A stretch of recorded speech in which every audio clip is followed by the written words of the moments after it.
Meu irmão e minha irmã, que bom que hoje nós os temos aqui. Certamente gostaríamos de reuni-los conforme o costume e a nossa tradição para esse dia, para essa quinta-feira de Corpus Christi. Reuni-los com várias pessoas de nossas comunidades, reuni-los para uma bonita procissão, né, de Corpus Christi, se não aqui na paróquia, como nós assim fizemos aqui em Divinópolis, como até então nos últimos anos estava sendo realizado, lá no centro da cidade, reunindo pessoas de todas as paróquias da cidade.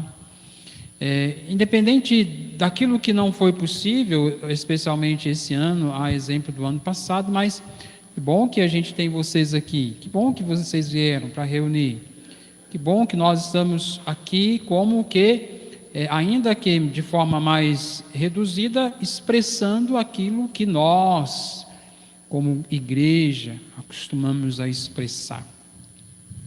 Nós expressamos com a festa do corpo e do sangue de Cristo, a festa de Corpus Christi, nós expressamos nossa consciência de comunhão.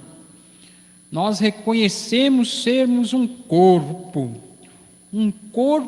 vivo, que está presente, inserido no mundo, na realidade, onde, por estar inserido, o corpo deve corresponder às realidades em torno dela e não ser um ser apático, um ser indiferente, um ser qualquer entre os demais. Ao contrário, por sermos um corpo vivo, que é a consciência da igreja, somos chamados a viver à luz da personalidade que esse corpo traz. E a personalidade que o corpo místico, que é o povo fiel, que é a igreja, apresenta e traz é o Cristo, Jesus. Aquele que, pela sua personalidade, atua na realidade do mundo com seu corpo, como antes da sua ressurreição, também ele, com o teu corpo, com a tua pessoa, também atuou no mundo e na realidade. De tal forma que essa é a dimensão da nossa realidade, eu diríamos, do corpo de Cristo.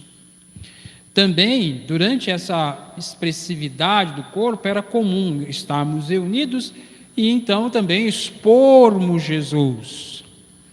Jesus que é exposto, né, no ostensório. O ostensório que fala da presença real de Jesus, que nós no último domingo lembrávamos a respeito do mistério que envolve o Filho, o Pai e o Espírito Santo, a realidade que é Deus. Mas especialmente Jesus no ostensório denota a presença real de Jesus, embora não a presença física, humana, que ele já assumiu quando se encarnou, mas, sobretudo agora, o ostensório lembra a condição de Jesus divina, a sua realidade gloriosa, o seu novo corpo que ele assume, que é um corpo glorificado, e que, a exemplo do que o ostensório nos lembra, é como um sol, um astro, que pela sua força e pela sua luz, tende a iluminar toda a realidade. Toda a realidade. E chamar especialmente, né, a realidade das trevas para a luz, ou da escuridão, da morte para a vida. Para além dessas realidades tão bonitas que a celebração do Corpus Christi nos lembra, também nos faz pensar um pouco o que a própria liturgia, os textos também nos fazem reconhecer e vivenciar. Lembramos também que a experiência dessa presença real de Jesus se deve em vista de uma realidade que Ele estabeleceu conosco, que nós consideramos que é a nova aliança. Esse modo do Senhor assumir o seu corpo, a sua igreja, esse modo do Senhor continuar soberano e Senhor da igreja, glorificado, denota o começo de uma nova aliança, que não que a primeira tenha sido de tudo esquecida, desconsiderada, não, a primeira aliança também tem o seu valor, a sua importância, que é o que o texto do Êxodo, que ouvimos na primeira leitura, nos faz recordar. Que ali, quando Moisés reuniu o povo, quando o povo sinalizou para Moisés um desejo de uma comunhão, de um pacto com aquele que os chamava para essa experiência, a iniciativa é de Deus. Não é o povo que vai ao monte para pedir a Deus que faça aliança com ele. É Deus que chama o povo até ele, na pessoa de Moisés. A iniciativa é de Deus e o povo aceita. Faremos o que o Senhor nos disse. Então Moisés, além das palavras de Deus, os mandamentos, ergue o altar, como vimos, sacrifica ali os novilhos que são imolados, e o sangue parte sobre o altar e outra parte do sangue aspergida no povo. Esse gesto lembra que de fato ali Deus estabeleceu com o seu povo uma aliança, um pacto. Ele assumiu esse povo como seu, e o povo agora assume Deus como sendo o Senhor de sua vida.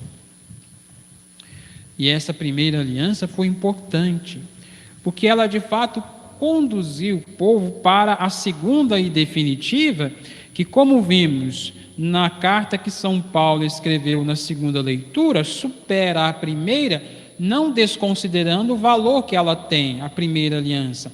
Mas se a primeira fora celebrada com sangue de animais e estabeleceu com o povo uma aliança que parecia, ainda que pela fidelidade de Deus permanente, pela infidelidade do povo, em alguns momentos arriscada do ponto de vista daquilo que ela representava para o povo, não para Deus, a aliança celebrada com o sangue do Cordeiro, que é Jesus o Cristo, ela é perfeita.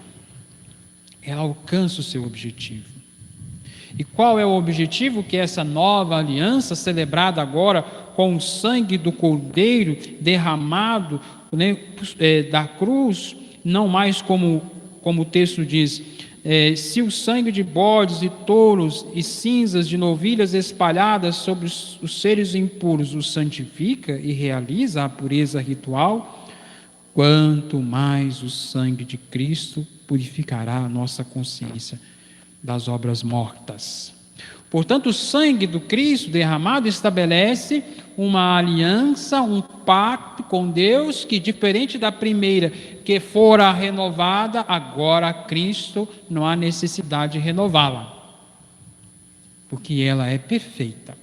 A aliança, o pacto de amor, de vida que Cristo celebra com o Pai e com aqueles que também por esse sangue, por essa experiência de vida, é agora abraçada.